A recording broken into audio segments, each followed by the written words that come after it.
कोल्हापूर काँग्रेस आणि सतेज पाटील हे एकमेकांना समानार्थी नाव आहेत। राजर्षी शाहू छत्रपतींच्या विजयात सतेज पाटलांचा सिंहाचा वाटा होता आणि त्यामुळे सगळं तिकीट वाटप झाल्यानंतर हा अचानक माघार कुणाच्या सांगण्यावरून, याच्या मागचं राजकारण काय ही चर्चा आता महाराष्ट्रात। याबद्दल बोलण्यासाठी आपण अनेक मान्यवरांशी बोलणार आहोत। सध्या आपल्यासोबत भाजपचे प्रवक्ते अजित चव्हाण आहेत। अजित, कोल्हापूरमधल्या घटनांकडे कसं पाहताय तुम्ही? प्रसन्नजी नमस्कार।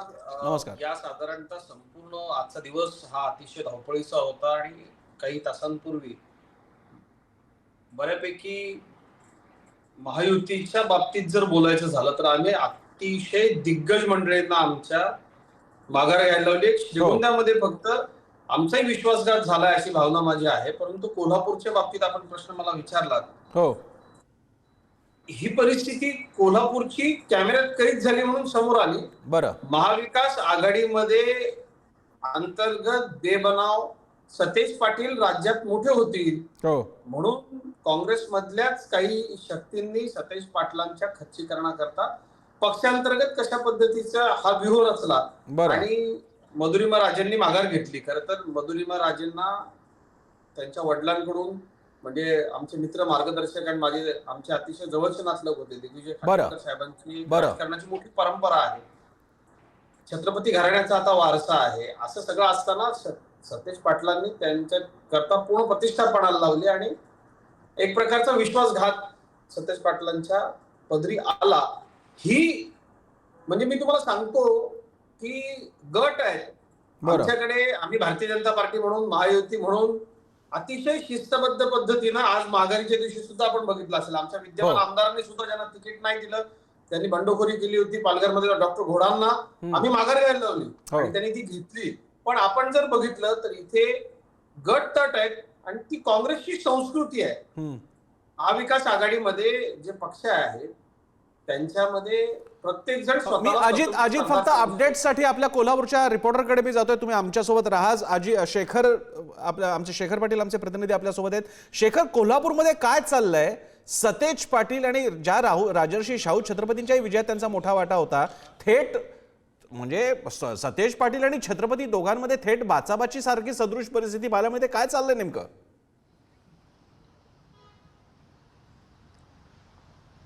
प्रसन्न सर, अगदी बरोबर आहे। नेमकं काय चाललंय असाच प्रश्न जो आहे तो अनेक कोल्हापूरकरांना आणि महाराष्ट्राला पडला असावा, कारण ज्या शाहू छत्रपती महाराजांच्या लोकसभेच्या निवडणुकीवेळी सतेज पाटील त्यांच्या खांद्याला खांदा लावून अगदी गल्ली बोळांमध्ये जाऊन प्रचार करताना पाहायला मिळाले होते आणि अर्थातच महाराष्ट्रात सर्वाधिक मतं घेऊन शाहू महाराज जे आहेत ते या ठिकाणी खासदार झालेले आहे। आणि असं असताना याच ठिकाणी आज मधुरिमा राजे छत्रपती यांना जो मोठा विरोध त्या ठिकाणी राजेश लाटकर यांना झाल्यानंतर जो उमेदवारी मधुरिमा राजे छत्रपती यांना खेचून आणली होती, त्यानंतर मात्र आज मधुरिमा राजे छत्रपती यांनी स्वतः आपली माघारी घेतल्यानंतरचे संतापलेले दृश्य जे आहे ते आपण पाहिलेले आहेत आणि ज्याबद्दल तुम्ही विचारताय।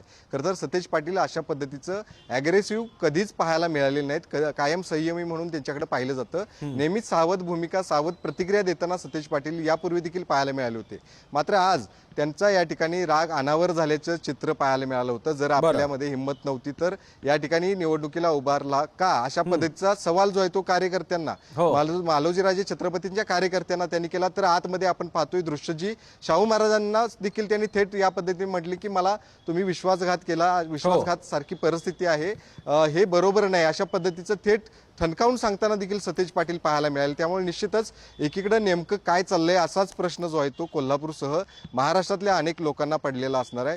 मात्र या संपूर्ण पार्श्वभूमीवरती एक गोष्ट मात्र आहे, त्या ठिकाणी महाविकास आघाडी कुठल्याही चिन्हाशिवाय आता या ठिकाणी निवडणुकीला सामोरे जाणार आहे।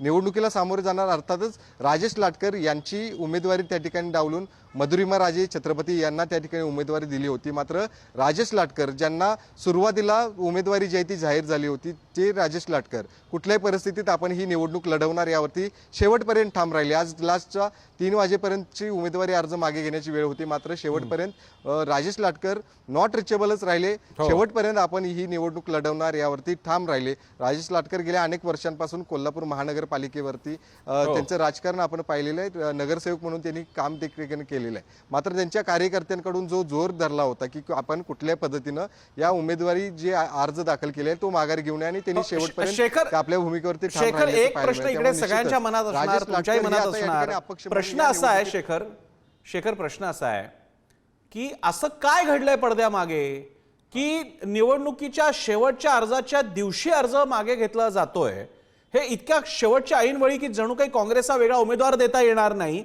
असं छत्रपती घराण्यामध्ये काय झालं? आणि त्या मी तुमचं लक्ष वेधू इच्छितो शेखर, स्वतः सतेज पाटील असं बाहेर आल्यानंतर कुणाकडे तरी बोट करून म्हणाले तुम्ही लोकांनी जे काही केले ते बरं चांगलं होणार नाही, असं ते कुणाला उद्देशून बोलतायत? आम्हाला सगळं सांगा नेमकं काय झालंय. प्रसन्न सर, अगदी बरोबर आहे. सतेज पाटील यांनी काहींचं नाव देखील त्या ठिकाणी घेतलेलं आहे. ज्यांनी यामध्ये खरं तर यामध्ये हस्तक्षेप ज्यांचा आहे हे बरोबर नाही अशा पद्धतीने ठणकावून ते बोट दाखवून खरं तर म्हणत होते. अर्थातच हे मालोजीराजे छत्रपती यांचे कार्यकर्ते आहेत. छत्रपती घराण्याचे जवळचे असलेले लोक जे आहेत ते त्या ठिकाणी होते आणि त्यांनाच त्या ठिकाणी उद्देशून जे आहे ते सतेज पाटील बोलत होते. त्यामुळे निश्चितच छत्रपती घराण्यामधील काही वाद जो आहे तो या ठिकाणी आला आहे का समोर, असा देखील प्रश्न या ठिकाणी अनेक जण उपस्थित करतायत. सोशल मीडियावर देखील तशा प्रतिक्रिया आहेत. मात्र या संपूर्ण पार्श्वभूमीवरती आपण एक गोष्ट त्या ठिकाणी जर पाहिली असेल या व्हिडिओच्या माध्यमातून, त्या ठिकाणी सतेज पाटील शाहू महाराजांना म्हणतायत की हे काय बरोबर नाही, तुम्ही विश्वासघात त्या ठिकाणी केल्यासारखा हा प्रकार आहे. त्यामुळे निश्चितच नेमका विश्वासघात कोणी केलेला आहे, नेमकं झालेलं काय आहे, नेमकं छत्रपती घराण्यांमधून काय चर्चा झाली आणि त्यानंतर ही उमेदवारी अर्ज मागे घेण्याचा निर्णय छत्रपती घराण्यात झाला का, हे देखील पाहणं गरजेचं असणार. या संदर्भातल्या प्रतिक्रिया जर आपण शाहू महाराजांची बाहेर आल्यानंतरची बघितली तर त्या ठिकाणी ज्या कार्यकर्त्याला उमेदवारी जाहीर झाली होती त्यानंतर अनेकांचा विरोध त्या ठिकाणी पाहायला मिळत होता. त्यांचे कार्यकर्ते देखील उमेदवारी निवडणूक लढवण्यावरती ठाम असल्याचं पाहायला मिळत होते. त्यामुळे निश्चितच आपण ही उमेदवारी जी आहे ती माघारी घेत असल्याची प्रतिक्रिया दिलेली आहे. त्यामुळे निश्चितच या संपूर्ण घटनेच्या मागे नेमकं काय घडलेलं आहे हे देखील आता पुढच्या काही दिवसामध्ये समोर येईल. मात्र सध्या सतेज पाटील यांनी अद्याप कुठल्या पद्धतीनं प्रतिक्रिया दिलेली नाही. सतेज पाटील यांची प्रतिक्रिया देखील महत्वाची असणार आहे.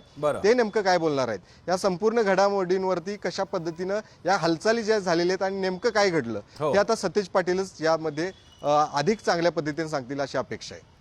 शेखर, या परिस्थितीमध्ये आता ज्यांना पाठिंबा द्यायचा त्यांना महायुती पण पाठिंबा द्यायचं म्हणते लाटकरांना आणि महाविकास आघाडी सुद्धा द्यायचं म्हणते, तर मग समीकरण कसं होणार आणि दुखावलेले सतेज पाटील यात काय करणार?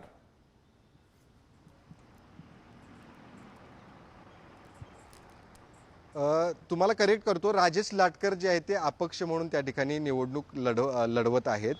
त्या ठिकाणी राजेश लाटकर यांच्या विरोधात राजेश क्षीरसागर, दोन राजेश खरं तर आता पाहायला मिळणार. त्यामुळं एकीकडे राजेश क्षीरसागर जे आहेत ते महायुतीचे उमेदवार आहेत, शिवसेना शिंदे गटाचे ते उमेदवार आहेत. त्यामुळं एकीकडे राजेश लाटकर जे आहे ते आज उमेदवारी अर्ज मागे घेतील अशी अनेकांना अपेक्षा होती. अनेक जण राजेश लाटकर या ठिकाणी आपला उमेदवारी अर्ज माघारी घेतील म्हणून सर्व मीडिया देखील आज त्यांची त्या ठिकाणी खरं तर ते येणार का अशा पद्धतीची उत्सुकता अनेकांना लागून होती. मात्र राजेश लाटकर ज्या गाडीतून येतील असे अनेकांना कॅमेरे खरं तर तिकडं सरसावले होते. त्या गाडीतून मात्र मधुरिमा राजे छत्रपती बाहेर पडल्या. त्यांच्यासोबतच मालोजीराजे छत्रपती, त्याच्या मागे लगेचच शाहू महाराज आणि दुसरीकडून सतेज पाटील, हे 4 जण त्या ठिकाणी आले. त्यामुळे निश्चितच अनेकांच्या भोवया उंचावल्या होत्या. एकीकडे राजेश लाटकर हे आपली उमेदवारी अर्ज माघारी घेतील का अशी अनेकांना त्या ठिकाणी उत्सुकता लागून राहिली होती. मात्र त्या ठिकाणी एक मोठा धक्का देत मधुरिमा राजे छत्रपती यांनी आपला उमेदवारी अर्ज माघारी घेतला. त्यामुळं निश्चितच एक मोठा वाद, मोठा स्फोट जो आहे तो काँग्रेसमधला एक राजकीय वाद जो आहे तो या निमित्तानं आज कोल्हापूरनं आणि संपूर्ण महाराष्ट्रानं पाहिलेला आहे. प्रसन्न सर.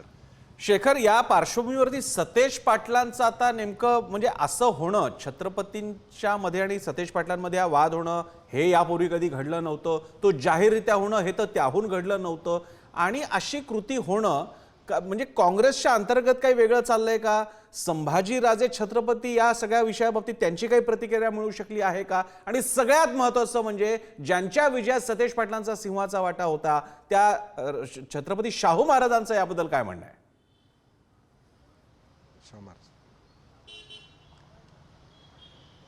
निश्चितच शाहू महाराजांनी आपली प्रतिक्रिया ही सगळी उमेदवारी अर्ज माघारी घेतल्यानंतर दिलेली आहे. त्यांनी एक सामान्य कार्यकर्ता आपली उमेदवारी मिळावी असं मागणी करत होता त्या ठिकाणी त्यांना उमेदवारी जाहीर झाली होती. मात्र अनेकांचा विरोध होता आणि त्या विरोधानंतर मधुरिमांना त्या ठिकाणी मधुरिमा राजे छत्रपतींना त्या ठिकाणी उमेदवारी काँग्रेसकडून जाहीर झाली होती. मात्र विरोध जो आहे तो पाहता आपण या ठिकाणून माघारी घेतोय अशा पद्धतीची प्रतिक्रिया शाहू छत्रपती महाराजांनी दिलेली. त्यामुळे निश्चितच आपण ज्या पद्धतीनं प्रश्न केला की या संपूर्ण पार्श्वभूमीवरती सतेज पाटील देखील काय बोलणार हे महत्त्वाचं असणार आहे. मात्र दुसरीकडं आजच्या घडामोडीकडे पाहत असलो तर दुसरीकडं राजेश लाटकर यांची देखील प्रतिक्रिया येणं महत्त्वाचं आहे. काही वेळात ते आपली प्रतिक्रिया देखील देणार आहेत. कोल्हापुरातल्या जिल्हाधिकारी कार्यालय या ठिकाणी ते दाखल देखील झाले. त्यामुळे निश्चितच ते नेमकं काय बोलणार आहेत हे देखील पाहणं गरजेचं आहे. मी काही दृश्य दाखवतो. राजेश लाटकर या ठिकाणी जिल्हाधिकारी कार्यालयातून बाहेर देखील आल्याचं पाहायला मिळत आहेत. ते काय प्रतिक्रिया देतात हे देखील आपण जाणून घेण्याचा प्रयत्न करू. शेखर तुम्ही सध्या आपण ही सगळी दृश्य तुम्ही पाहतोय. शेखर तुम्ही तिकडे गेला तरी चालेल. आपण आपलं लक्ष राहूया. तिकडे आपण बघूयात काय म्हणतात. तुम्ही तिकडे गेला तरी चालेल.